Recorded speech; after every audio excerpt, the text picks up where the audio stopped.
கடந்த 2 நாட்களாக சமூக வலைதளங்கள்லையும் தமிழக ஊடகங்கள்லையும் அருந்ததியர் சமூகத்திற்கான 3% உள்ஒதுக்கீடு குறித்து உச்சநீதிமன்றம் கொடுத்த தீர்ப்பும் கருத்தின் மீதான விவாதங்கள் அனல் பறக்க போயிட்டு, அதன் மீதான கருத்துக்களை இங்கு தங்களை சமூக நீதி காவலர்கள்னு வேஷம் கட்டி தெரிகிற பல தலைவர்களும் தெரிவிச்சிருக்கிறாங்க. அதே போன்றது ஒரு புரட்சிகர கருத்தை, அரிய பெரிய கருத்தை நம்ம திராவிடர் கழகத்தை சேர்ந்த வீரமணி இருக்காரு இல்லையா, அதான் அவரு இந்த இந்தியா முழுவதும் ஏற்பட்ட ஒட்டுமொத்த சமூக மாற்றத்திற்கும் அடித்தளமிட்டு போராடி வாதாடி இங்கு பல பிரச்சனைகளை தீர்த்து வச்ச புரட்சியாளர் அவர் ஒரு கருத்தை தெரிவிச்சிருக்கிறார். அது என்ன கருத்துனா, இந்த 3% உள்ஒதுக்கீடு குறித்து கருணாநிதி அவர்கள் தலைமையில் நடைபெற்ற அனைத்து கட்சி கூட்டத்தில் இந்த உள்ஒதுக்கீட்டை எதிர்த்து புதிய முயற்சியுடைய தலைவர் வெளிநடப்பு செய்தார். அது ஒரு விரும்பத்தகாத செயல். எப்படின்னு பாருங்க. இந்த கருத்தையெல்லாம் சொல்லுகிற தலைவர் யாரு பாருங்க.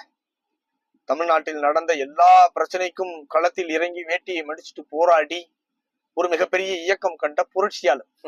கடவுள், எப்படின்னு சொல்றது தெரியல. யார் யாரெல்லாம் இங்கு கருத்து தெரிவிக்கணும் அப்படிங்கிற ஒரு விவசாயம் இல்லாம போயிடுச்சு. வீரமணி அவர்களே, உங்களுக்கும் தமிழ்நாட்டில் இருக்கக்கூடிய சமூக தள பிரச்சனைகளுக்கும் என்ன சம்பந்தம்? உங்களால் தீர்க்கப்பட்ட அல்லது நீங்கள் போராடிய ஒரு பிரச்சனை உண்டா? இல்ல நீங்க அன்னைக்கு நடந்த அந்த அனைத்து கட்சி கூட்டத்திலேயே முழுவதுமாக தான் பேசியதை வெளியிட்டு அதை பொதுவெளியில் விவாதிக்க தயாரான்னு தலைவர் அவர்கள் கேட்டிருக்கிறார். தயாரா? உங்களால் முடியுமா? உங்களுக்கும் இந்த தமிழக சமூக நீதி தளத்திற்கும் என்ன சம்பந்தம்? சமூக தளத்திற்குமே என்ன சம்பந்தம்? முதலில் இந்த 3% உள்ஒதுக்கீடு குறித்து தலைவர்கள் வெளியிட்ட கருத்தை முழுவதுமாக வெளியிட முடியுமா உங்களால்? அவர் இந்த 3% உள்ஒதுக்கீடை எதன் அடிப்படையில் எதிர்த்தார்? அவர் ஏன் இந்த உள்ஒதுக்கீட்டை விமர்சனத்திற்கு உள்ளாக்கினார்? ஏன் இதை எதிர்த்து வழக்கு தொடர்ந்தார்? அது குறித்தெல்லாம் உங்களால் பொதுவெளியில் பேசிவிட முடியுமா? அருந்ததியர் சமூகத்திற்கான 3% உள்ஒதுக்கீடு என்பது எத்தனை பெரிய சமூக அநீதி என்பதை புரிந்து கொள்ளாமல் சில அறிவுஜீவிகளும் அதே குழியில் விழுந்து கொண்டு பேசுவது என்பது மிகப்பெரிய வியப்பா இருக்கு. இந்த 3% உள்ஒதுக்கீடு என்பது 6ஆக கூட நீங்கள் கொடுக்கலாம். எங்க இருந்து கொடுக்கலாம்? பொது பிரிவிலிருந்து நீங்கள் கொடுக்கலாம். கொடுங்க. ஏற்கனவே பற்றாக்குறையில் இருக்கக்கூடிய இந்த 18 விழுக்காட்டில் இருந்து எடுத்து கொடுத்தால் இங்கு பட்டியலினத்தில் இருக்கக்கூடிய பெரும்பான்மை சமூகமான தேவேந்திர குல வேளாளர்களும் ஆதி திராவிட பறையரின மக்களும் இன்ன பிற பட்டியலின மக்களும் மிகப்பெரிய பாதிப்புக்கு உள்ளாவார்கள் அப்படிங்கிறதுதான் முதல் வாதம். அதுவும் சும்மா எதுவும் தர்க்கம் கிடையாது, வாதம் கிடையாது. 1996 2001 வரை சட்டமன்ற உறுப்பினராக இருந்த தலைவர் அவர்கள் ஏற்கனவே நிரப்பப்படாமல் இருந்த பின்னடைவு காலி பணியிடங்களை அம்பலப்படுத்தி வெள்ளை அறிக்கையின் மூலமாக கிட்டத்தட்ட 3.5 லட்சம் காலி பணியிடங்கள் இருக்கு. ஏற்கனவே நீங்கள் முறையாக கொடுத்தே தீர வேண்டிய, கொடுத்திருக்க வேண்டிய 18% இடஒதுக்கீட்டை பட்டியலின மக்களுக்கு முறையாக வழங்காமல் அவர்களை ஏமாற்றி வஞ்சித்து 3.5 லட்சம் காலி பணியிடங்களை நிரப்பாமல் வச்சிருக்கிறீங்க அப்படின்னு ஒரு மிகப்பெரிய குண்டை தூக்கி போடுறார். அது சமூக நீதி காவலர்கள் என்று பட்டம் கட்டி திரிகிற இந்த நயவஞ்சக்காரர்களுக்கு மிகப்பெரிய அடியாக விழுகுது. அதை பொதுமக்கள் மத்தியில் எப்படியும் அம்பலப்பட்டுங்கிற அச்சத்துல அதற்கு எதிராக ஏதாவது ஒரு அஸ்திரத்தை எடுக்க வேணும்னு ராவா பகலா சிந்திக்கிறாங்க. அது மட்டுமல்ல, இந்த உள்ஒதுக்கீடு வழங்கிய காலமும் வெள்ளை அறிக்கையின் மூலமாக இந்த 3.5 லட்சம் காலி பணியிடங்களை அம்பலப்படுத்திய காலமும் இந்திய வரலாற்றில் பட்டியலின மக்களுடைய அரசியல் எழுச்சியில் மிக முக்கியமான காலம். மாயாவதி அவர்கள் முதலமைச்சர் ஆகிறாங்க. எதன் அடிப்படையில? பட்டியலின மக்களின் எழுச்சியின் காரணமாக. அது இந்தியா முழுவதும் மிகப்பெரிதாக பரவிட்டு இருக்கு. அப்படியான நெருப்பை புதிய தலைவர் அவர்கள் தமிழ்நாட்டிலும் பற்ற வைச்சிருக்கிறார். அந்த நெருப்பு முழுவதுமாக பரவினால் 25 விழுக்காடு உள்ள பட்டியலின மக்கள் அரசியல் அதிகாரத்தை நோக்கி ஒன்று திரண்டு விட்டால் இங்கு நம்மால வண்டி ஓட்ட முடியாது. சோ அதையும் முறியடிக்கணும். நாம் செய்து வைத்திருக்கிற சமூக அநீதியையும், அதாவது அந்த காலி பணியிடங்கள் குறித்த விஷயமும் வெளியே வராம இருக்கணும்னா ஒட்டுமொத்தமாக இங்கு இருக்கக்கூடிய பட்டியலின மக்களுக்கு நடுவுல ஒரு பிரிவினையை ஏற்படுத்தணும். அதற்கு அருந்ததிய சமூகத்தை தேர்ந்தெடுத்து பெரிய போராட்டமோ ஏதோ கிடையாது. இங்க இடஒதுக்கீடு கேட்டு போராடக்கூடிய எத்தனையோ சமூகங்கள் இருக்கு. அவர்களுக்கெல்லாம் கொடுத்து விட்டார்களான்னா கொடுக்கல.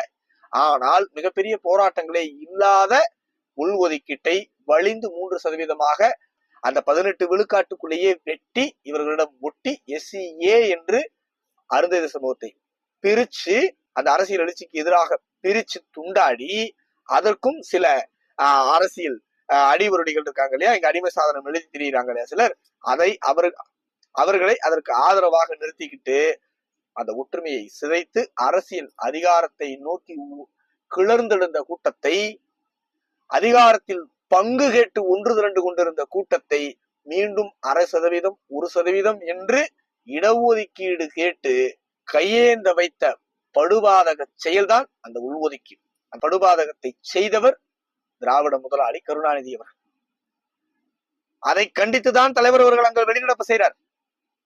3% உள்ஒதுக்கீடு எப்படி சமூக நீதி ஆகும்? 3% உள்ஒதுக்கீடு கொடுத்து விட்டு எஞ்சியுள்ள 15 விழுக்காட்டிலும் அவர்கள் பங்கு பெறலாம் என்றால் எண்ணிக்கை பெரும்பான்மையாக இருக்கக்கூடிய தேவேந்திர குல வேளாளர் மக்களும் ஆதிராவிட பறையர் சமூக மக்களும் பாதிக்கப்பட மாட்டார்களா? இன்ன பட்டியலின மக்கள் பாதிக்கப்பட மாட்டார்களா? 100 விழுக்காடு என்கிற ரோஸ்டர் முறையை 200 விழுக்காடு ஆக்கி SCA என்கிற சிறப்பு பிரிவை முதல்ல நிறுத்தி வச்சா 1-2 உயர் பதவிகள் அலாட் பண்ணும் பொழுது டிஃபால்ட்டாவே அது அருந்ததியர் SCA என்கிற குழிக்குள் விழாதா? அப்ப எஞ்சியுள்ள இருக்கவர்கள் எல்லாம் வஞ்சிக்கப்பட மாட்டார்களா? அது எப்படி சமூக நீதியாகும்? இதுவே பிசில BCM அப்படின்னு இஸ்லாமியர்களுக்கு உள்ஒதுக்கீடு இருக்கு. அது போக பிசியிலையும் அவங்க பங்கு பெறுவாங்கன்னா ஒத்துக்குவாங்களா இந்த சமூக நீதி காவலர்கள்? இந்த 10.5 வன்னியர் உள்ஒதுக்கீடு குறித்து பேசிட்டு இருக்காங்க இல்லையா, அந்த 10.5 இல்லாம இந்த பொது இந்த MBC இருக்கிற இதயத்திலையும் அவர்கள் பங்கு பெறுவார்கள்னா அதையும் பொறுத்துக்குவாங்களா அவங்க? அது எப்படி முறையாகும்? முதலில் இடஒதுக்கீடு மட்டும் ஒரு சமூகத்தை முன்னேற்றம்னு பரப்புறது என்ன மாதிரியான மனநிலை? அப்படி இடஒதுக்கீடு மட்டும் ஒரு சமூகத்தை முன்னேற்றி விடும்னா, இடஒதுக்கீடு வாங்கி கொண்டிருக்கக்கூடிய தமிழ்நாட்டில் இருக்கக்கூடிய அநேக பெரும்பான்மை சாதிகளில் இல்லாத ஒரு பணம் வசதி, பொருளாதார முன்னேற்றம், அதிகார பகிர்வு, எண்ணிக்கையில் மிக சிறுபான்மையாக இருக்கக்கூடிய இந்த மண்ணுக்கு தொடர்பு இல்லாத இந்த மொழி பேசாத மிகச் சிறுபான்மையான கருணாநிதியினுடைய சாதிக்கு எப்படி வந்தது? இதே தமிழ்நாட்டில் இருக்கக்கூடிய பூர்வகுடி மக்களான தேவேந்திரர், தேவர், நாடார், கோனார், செட்டியார், பிள்ளைமார், கவுண்டர், வன்னியர், இது போன்ற சாதியினுடைய பொருளாதார உயரமும் இந்த மண்ணிற்கு தொடர்பு இல்லாத இசைவேளாளர் சமூகத்தினுடைய மக்களுடைய பொருளாதார உயரமும் ஒன்றாக இருக்கிறதா? அப்ப இந்த கேள்விகள் வந்துவிடக் கூடாது என்பதற்காக எந்த ரீதியிலும் தமிழ்நாட்டில் இருக்கக்கூடிய சாதிகள் ஒன்று சேர்ந்து அதிகாரத்தை நோக்கி அடியெடுத்து வைத்து விடக் கூடாது என்பதற்கான மிகப்பெரிய சதிதான் இந்த உள்ஒதுக்கீடு. இதை அம்பலப்படுத்தி இவருடைய சதியை தோலுரித்து காட்டினார் தலைவர் அவர்.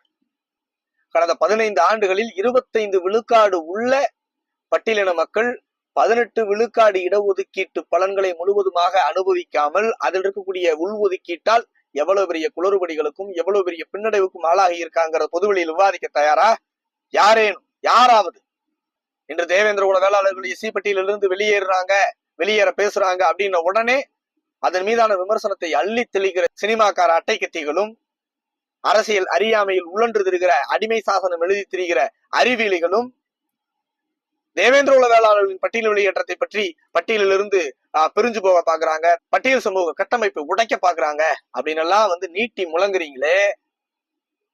இந்த கட்டமைப்பிலிருந்து முதலில் கலன்று போனவர்கள் SCA என்று தங்களை பிரித்து கொண்டவர்கள் அருந்ததியர்கள் தான். அதை பிரித்து வைத்தவர், அதை துண்டாடியவர், அந்த பட்டியலினம் என்கிற 25 விழுக்காடான கட்டமைப்பில் மிகப்பெரிய கல்லை போட்டு அடித்து நொறுக்கி துண்டாடியவர் சாட்சாத் உங்கள் திராவிட முதலாளி கருணாநிதி அவர்கள் தான். அதையெல்லாம் நீங்கள் விவாதிக்க தயாரா? இதே உச்சநீதிமன்ற தீர்ப்பில் கிரிமி லேயரை பத்தி பேசியிருக்கிறாங்க.